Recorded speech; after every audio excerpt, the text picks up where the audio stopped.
Zdravo. Ok, ja sam novi gradski menadžer. Rada Vlastić mi kaže zdravo. Ništa ima da nameštamo nabavke. I bilo bi dobro da posao izgradnje dobije prijateljska firma Putošev gradnja.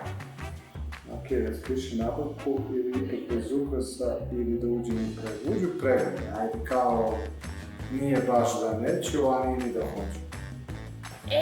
Sada treba da se nabavi novi auto. Kaže gradonačelnica, bolje kičma.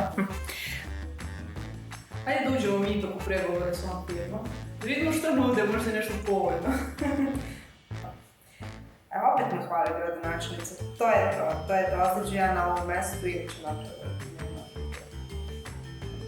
Kaže, super, volim bre kad se tako lako dogovorimo. Kaže gradonačelnica, uzimamo ukrasa od Deep Shine-a, ipak su nam potrebni novi telefoni za naš call centar. Našla sam i ko će da radi, pa sad. Moj sestrić Žarko Kodić.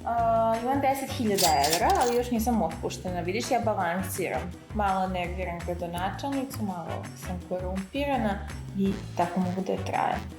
Advokat kaže, novi mediji posmatraju, kaže ne želiš da ti se stražu.